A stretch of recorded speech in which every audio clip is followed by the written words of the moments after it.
Kaya't upang mapangalagaan ng brilyante at kahit ikagalit pa ng aming bathalang si Emre, ay hinati niya ito.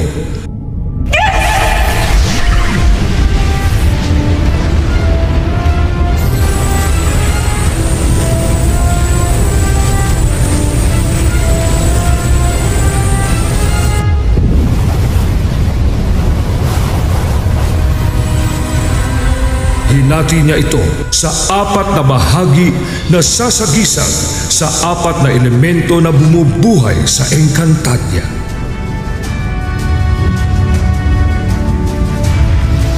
At ang 4 na mga bahaging ito ay ipinamahagi niya sa 4 na lahit kaharian ng mga Encantado.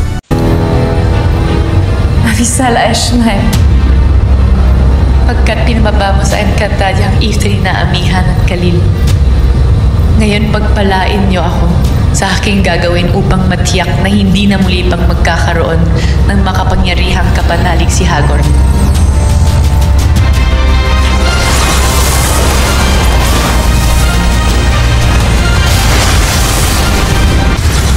Ether!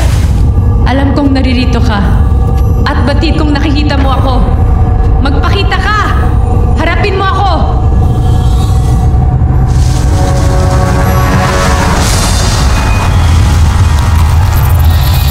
At anong kailangan sa akin ng sinaunang diwata?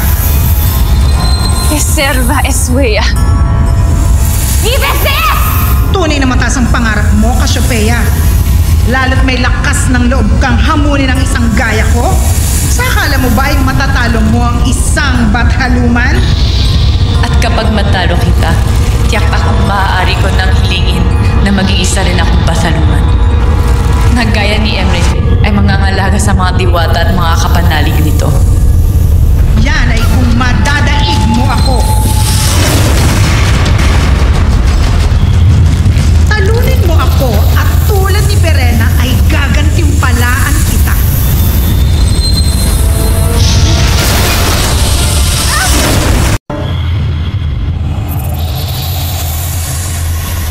Bakit narito ka na naman, Sangre?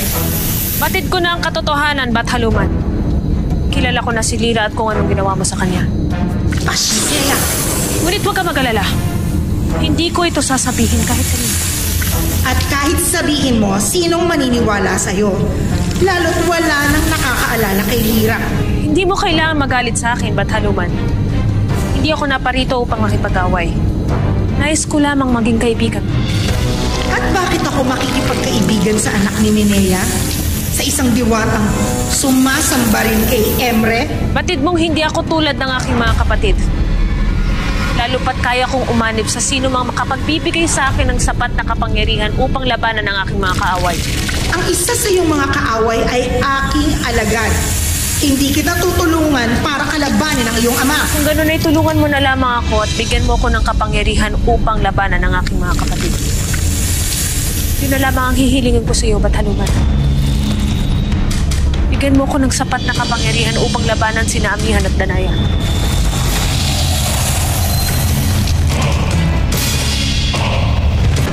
Malakas ang iyong loob, Verena. May sapat ka ring tapang para magawa mong humiling sa akin. Ngunit hindi ako nakatitiyak sa iyong pag-uugali.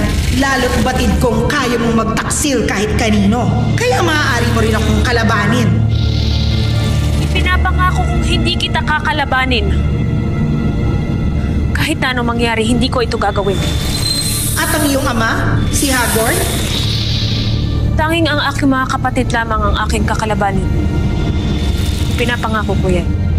Kung gano'n ay pagkakalob ko sa iyo ang iyong minihiling, bibigyan kita ng isang kapangyarihan na maaari mong gamitin laban sa iyong mga kapatid. Gano'n ay ibigay mo na ito sa akin.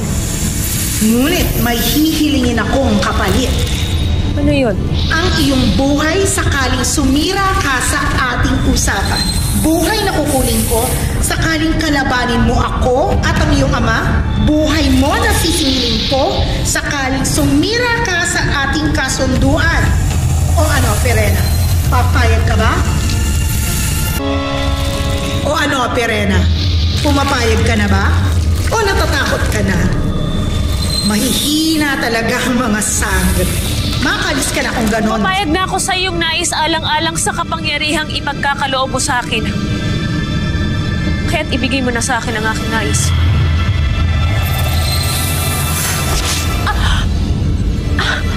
Papasukin ang aking laso ng iyong buong katawan. At sa sandaling ikaw ay mawala ng malay, huwag kang mag-alala, Pirena. Dahil sa iyong pagising, ipinapangako kong magiging makapangyarihan ka ng muli. Abisala, mga isang kapatid. Abisala, taksil kong kapatid. Naparito ako para tapusin ang buhay mo. Pasneya.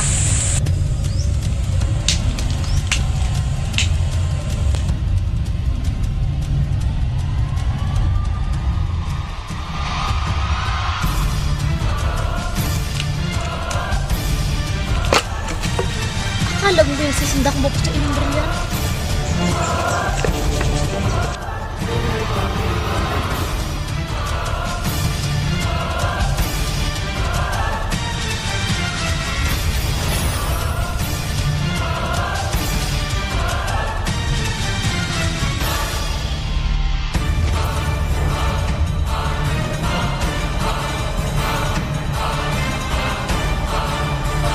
Pasneya.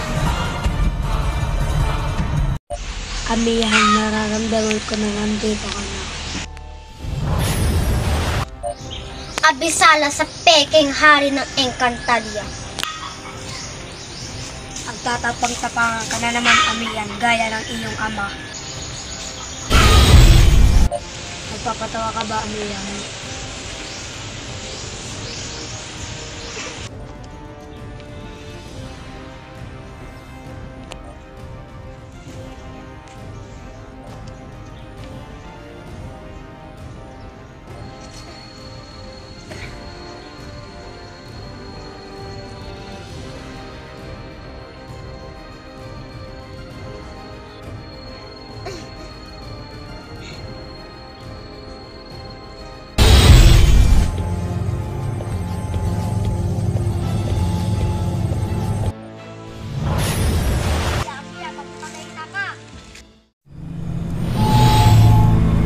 Narito na tayo. Hindi pa rin ako makapaniwala na matitiis niyo nga ako ni Amihan. Nahahayaan niyo nga dito ako manirahan. Ikinalulungkot ko, Danaya. Hindi na bale, Pirena. Ngunit inuulit ko, wala talaga akong ginagawang kasalanan. May ibang kalaban ng Lireo. At sa palagay ko'y nagagawa niyang kopyahin ng aking wangis upang... Danaya, hindi ko rin naman nais itong nangyayari. Ngunit wala na tayong magagawa kundi sundin ang hatol ng ating kapatid na Reyna. Pakisabi na lang kay Amihan na kahit hindi siya naniniwala sa akin, mahal ko pa rin siya. Kayong mga nalalabing kapatid ko, mahal na mahal ko kayo. Kahit na minsan na hindi tayo nagkakasundo, Pirena. Ngunit hindi nawala ang pagmamahal ko sa'yo. Pakisabi rin kay Amihan na mananatili ako matapat sa kanyang pamamahala at sa Lireo. Huwag kang mag-alala. Makakarating ang lahat ng ito sa kanya. Salamat. Kung ganun ay pakawalan mo na ako upang makabalik ka ng muli sa Encantadia.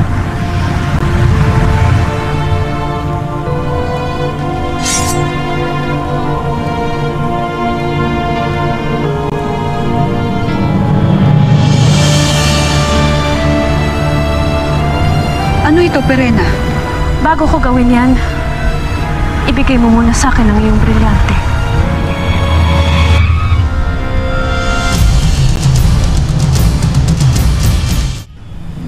Bakit ko ibibigay sa'yo ang aking brilyante? Pagkat ito ang nais ng ating kapatid na Reyna.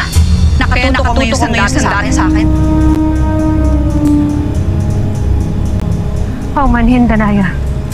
Ngunit sinusunod ko lamang ang nais ni Amihan. Kaya't sana'y wag mo na akong pahirapan pa sa aking kailangan gawin. Ibigay mo na sa akin ang iyong brilyante.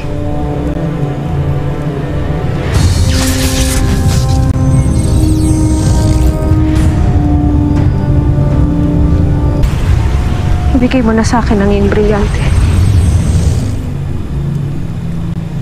Kung gagawin ko ang iyong nais, para ko na rin inamin ang kasalanang hindi akong may gawa. Patawad, Perena, ngunit hindi ko may bibigay sa iyo ang aking brilyante. Lalo't hindi ako ang tunay na kaaway ng Lireyo at ng buong Encantadia. Sineska!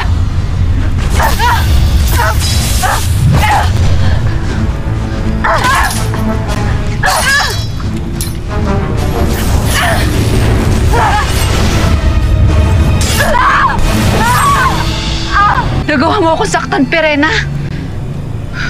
Utos pa rin ba yan ang ating kapatid na Reyna? Evresheda Salir!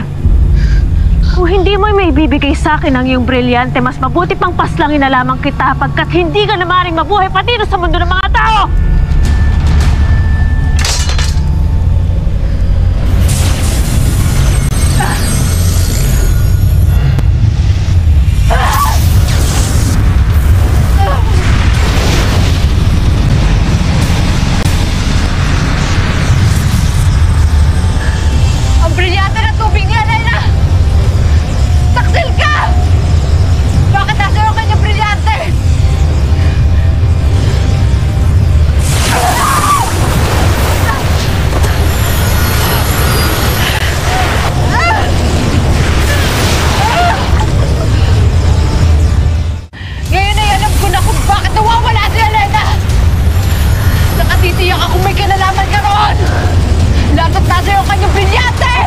Siguro ako na mapapasa akin rin ang iyong brilyante kahit na pahirapan mo pa ako ngayon. Napakasama mo, Perena! Ano ginawa mo kay Alena? Paano mo nagawa pagtaksilan ng sarili nating kapatid? Ayoko naman talagang paslangin ka, Danaya. Kaya't ibigay mo na sa akin ang iyong brilyante ngayon din.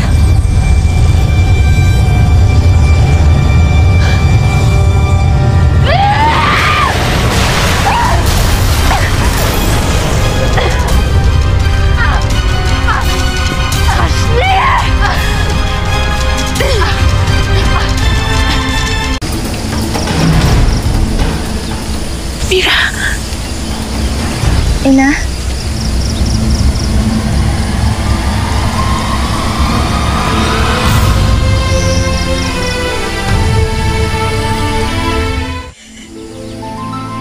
Totoo ba ang aking nakikita? O ako'y nananaginip lamang? Hindi, Ina. Ako talaga to. Ang iyong anak. Mira. Ina.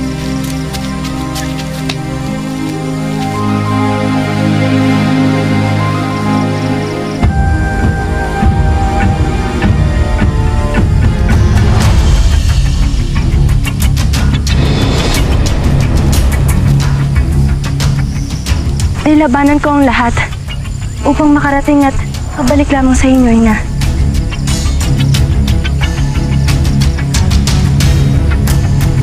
At ngayon na narito na ako ay...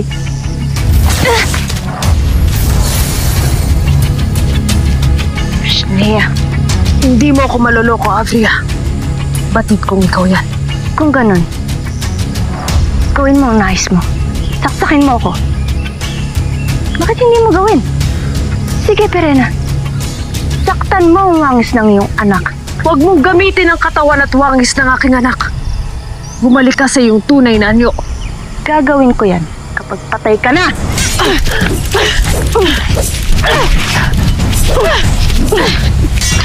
Bakit takot kang labanan ako? Mahina ka talaga, Perena. Hindi mo kayang saktan ng iyong anak. Saka talagang inutil na diwata. Shnea!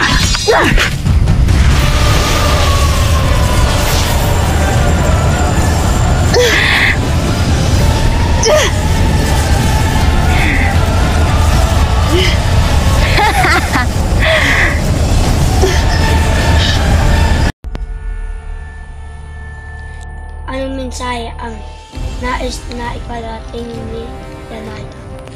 Ipinapapatid ang aking hara, Danaya. O sinumang bathalang tumutulong sa'yo. Nabawin ang supa kay Lyra at Mira. At ibigay sa kanilang agarang lunas para sa kanila. Kung hindi, maghahanda ang mga sangre pati na rin ang rama ng sapiro para makipaglaban. Tinatakot ko ba ako? Hindi ka namin tinatakot. Isinusumpa ko na matitikma mo ang bagsik ng hawak namin magkakapatid na brilyante. At ang nangaras ng dapay nasa Nerex, utubusin natin ang at ang iyong pinunong kawal, pati na rin ang iyong master. At ikaw naman, Hagorn, nagawa ka na namin ikulong dati. Buo kong tiwala na magagawa ulit namin yun. Ngunit sa pagkakatong ito, hindi ka na namin mabibigyan pa. Bagkus kamatay ng paruto sa'yo.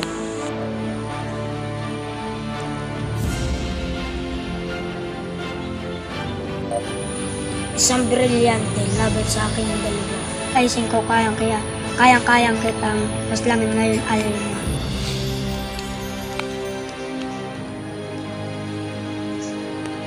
Kung nanaisip ko man, Hagorn, kayang-kaya kitang ipakain sa lupa gamit ang brilyanteng hinirang pasangan kapatid.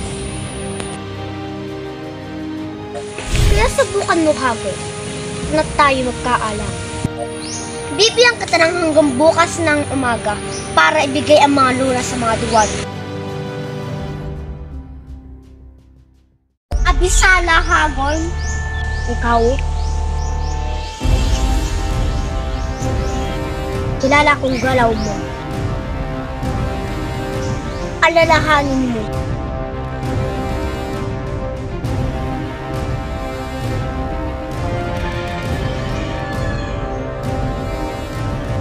Handa kong galaw mo, ikaw si Amihan.